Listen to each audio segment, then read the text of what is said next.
जिज्ञासु दर्शकों बहुत बहुत अभिनंदन है, स्वागत है आप सभी का इस चैनल पर। प्रत्येक दिवस की भांति आज भी हम श्री रामचरितमानस पर ज्ञान चर्चा का कार्यक्रम लेकर उपस्थित हुए हैं और आज जो हमारी चर्चा का विषय है वह है भजन की महिमा। तो काकभूषण जी गरुड़ जी को भजन की महिमा बताते हैं। जैसा कि आप सभी को विदित है कि काकभूषुंडी जी और गरुड़ जी का संवाद चल रहा है। उत्तरकांड के अंतर्गत काकभूषुंड जी और गरुड़ जी का संवाद चल रहा है। तो काकभूषुंड जी अनेकों ज्ञान की बातें, आध्यात्मिक बातें, दार्शनिक बातें गरुड़ जी को बता रहे हैं। तो इसी श्रृंखला में वे भजन की महिमा भी गरुड़ जी को समझाते हैं। श्री रामचंद्र जी के भजन की महिमा उन्हें बताते हैं।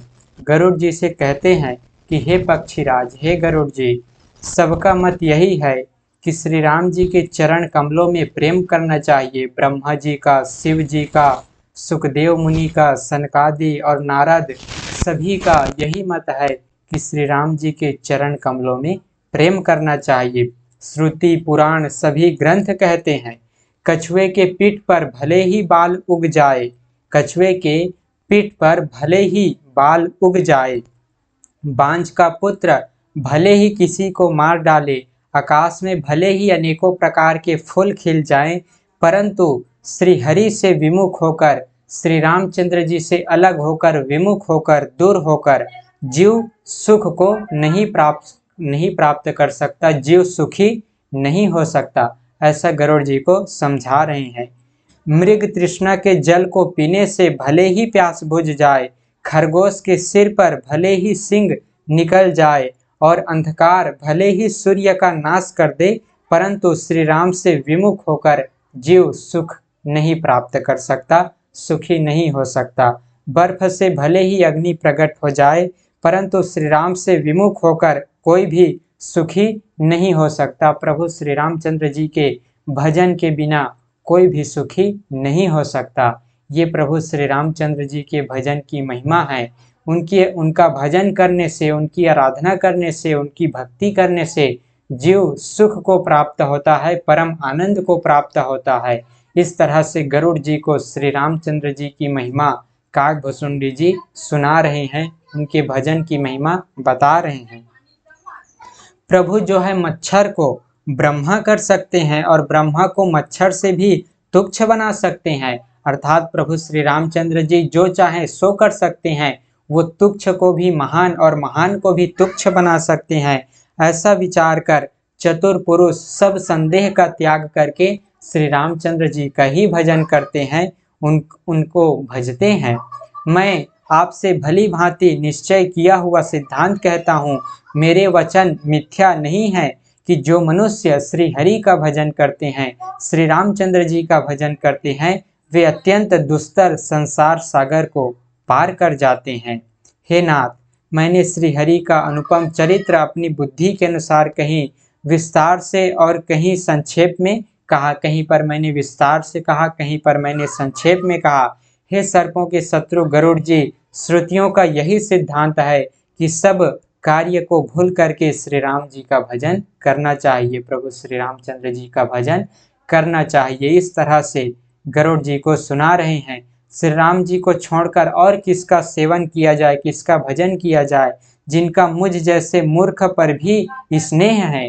काकभूषुंडी जी कहते हैं कि मुझ जैसे मूर्ख पर भी जो दया करते हैं, प्रेम करते हैं, हे नाथ, आप तो ज्ञानवान हैं, आपको मोह नहीं है, आपने तो मुझ पर बड़ी कृपा की है। ऐसा गरुड़ जी को कहते हैं कि हे नाथ, हे पक्षीराज, आप तो ज्ञानी हैं, आपने इसी बहाने मुझ जैसे नीचों पर दया की है, मुझ जैसे मूर्ख पर आपने दया की है।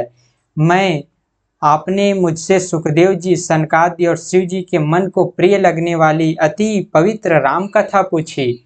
आपने राम कथा पूछी। संसार में घड़ी भर का अथवा पल भर का एक बार का भी सत्संग दुर्लभ है।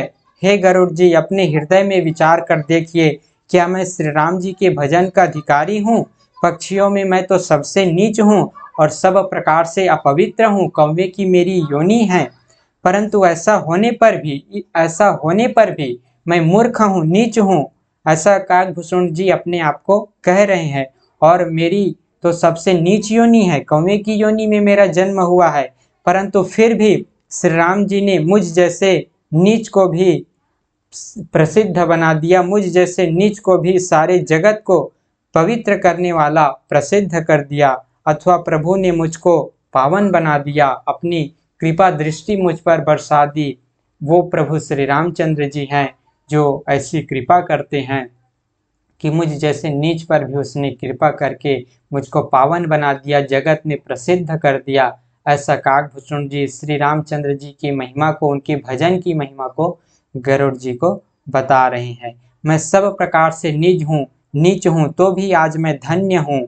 आज धन्य मैं धन्य अति, यद्यपि सब विधिहीन, निज जन जानी राम मोहि संत समागम दीन। जो श्री राम जी ने मुझे अपना निज जन जानकर संत समागम दिया, आपसे मेरी भेंट कराई, आज मैं धन्य हूँ, ऐसा गरुड़ जी से कहते हैं। हे नाथ, मैंने अपनी बुद्धि के अनुसार ये राम कथा कहा, कुछ भी छिपाया नहीं। श्री रघुवीर के चरित्र तो समुद्र के समान है, क्या उनकी कोई थाह पा सकता है? उनकी थाह तो कोई नहीं पा सकता। फिर भी मैंने उन्हीं की कृपा से संक्षेप में आपको श्री राम कथा सुनाया। श्री रामचंद्र जी के बहुत से गुण समूहों का स्मरण करके सुजान भुसुंडी जी बार बार हर्षित हो रहे हैं, जिनकी महिमा वेदों ने नेति नेति कहकर गाई है। श्री रामचंद्र जी की महिमा वेदों ने नेति नेति कह करके गाई है। उन्हीं श्री रामचंद्र जी का कथा गरुड़ जी को सुना करके काकभूषुंड जी हर्षित हो रहे हैं, जिनका बल प्रताप प्रभुत्व अतुलनीय है। प्रभु श्री रामचंद्र जी का बल प्रताप अतुलनीय है, उसकी तुलना किसी से नहीं की जा सकती। जिन श्री रघुनाथ जी के चरण को शिव जी और ब्रह्मा जी भी पूजते हैं, उनकी मुझ पर कृपा होनी उनकी परम कोमलता है। किसी का ऐसा स्वभाव कहीं न सुनता न देखता हूँ। अतः हे पक्षीराज गरुड़ जी, मैं श्री रघुनाथ जी के समान किसे गिनूं? साधक सिद्ध सभी संत महात्मा, सभी विज्ञानी श्री रामचंद्र जी का भजन किए बिना इस संसार सागर से नहीं तर सकते। उनके भजन के माध्यम से ही इस संसार सागर से तरा जा सकता है, इस संसार सागर से पार हुआ जा सकता है। जिनके शरण होने पर मुझ जैसे पाप की राशि भी शुद्ध हो जाते हैं, उस अविनाशी श्री राम जी को मैं नमस्कार करता हूँ, ऐसा गरुड़ जी से काकभूषुंड जी कहते हैं। जिनका नाम जन्म मरण रूपी रोग की औषध, तीनों भयंकर पीड़ाओं को, आधि दैविक आधि भौतिक और आध्यात्मिक दुखों को हरने वाला है, तीनों प्रकार के दुखों को हरने वाला है, वे कृपालु श्री राम जी मुझ पर और आप पर सदा प्रसन्न रहें। काकभूषुंड जी के ये मंगलमय वचन सुनकर और श्री राम जी के चरणों में उनका प्रेम देखकर गरुड़ जी भली भांति संदेह से मुक्त होकर के गरुड़ जी प्रेम सहित वचन बोले। श्री रघुवीर के भक्ति रस में सनी हुई आपकी वाणी सुनकर मैं कृतकृत्य हो गया, ऐसा गरुड़ जी कह रहे हैं कि श्री रघुवीर के भक्ति रस में सनी हुई आपकी वाणी सुनकर मैं कृतकृत्य हो गया। श्री राम जी के चरणों में मेरी नवीन प्रीति हो गई और माया से उत्पन्न मेरी सारी विपत्ति चली गई। हे काकभूषुंड जी, जो भी मेरे अंदर संदेह थी, आशंका थी, मेरे अंदर जो बुराइयां थी, वे सब श्री रामचंद्र जी की कृपा से उनका ये पावन चरित्र सुनकर सब का नाश हो गया, सब जो है दूर हो गया। इस तरह से गरुड़ जी कहते हैं। मोह रूपी समुद्र में डूबते हुए आप मेरे लिए जहाज हुए। मैं मोह रूपी समुद्र में डूब रहा था, आपने मुझे बचा लिया। संतों का हृदय मक्खन के समान होता है। आप पूर्ण काम हैं, श्री राम जी के प्रेमी हैं और मेरा जन्म सफल हो गया। आपके सानिध्य में मैंने श्री राम जी का कथा सुनकर अपने जीवन को सफल कर लिया। आपकी कृपा से आपने मुझे श्री राम जी का सुंदर चरित्र सुनाया। आपकी कृपा से मेरे सब संदेह का नाश हो गया। जीवन जन्म सुफल मम भयो, तव प्रसाद संशय सब गयो। जाने हु सदा मोह निज किंकर, पुनि पुनि उमा कहे विहंगर।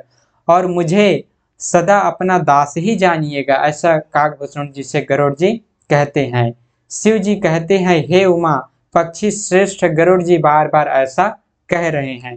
तब भुसुंडी जी के काकभूषुंडी जी के चरणों में सिर नवा करके और हृदय में श्री रघुवीर को धारण करके धीर बुद्धि गरुड़ जी तब वैकुंठ को चले गए। तब जो है गरुड़ जी अपने वैकुंठ लोक को चले जाते हैं। काकभुसुंडी जी के चरणों में सिर नवा करके प्रभु श्री रामचंद्र जी का ध्यान करके काकभुसुंडी जी के चरणों में और प्रभु श्री रामचंद्र जी का ध्यान करके गरुड़ जी अपने वैकुंठ लोक को चले जाते हैं।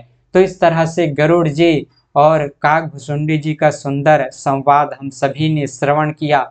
उत्तरकांड अब जो है हमारा समापन की ओर है, पूर्णता की ओर है। श्री रामचरितमानस अब पूर्णता की ओर है। श्री रामचरितमानस की कथा एक तरफ भगवान शिव माता पार्वती को सुना रहे हैं, तो दूसरी तरफ काकभुसुंड जी गरुड़ जी को सुनाए, और वहीं तीसरी तरफ ये संवाद याज्ञवल्क जी और भरद्वाज मुनि के बीच में चल रहा है। तो इस तरह से हम सबने श्रवण किया, और कुछ व्याख्यान, एक दो व्याख्यान हम इस पर लेकर और उपस्थित होंगे जो है श्री रामचरितमानस पर।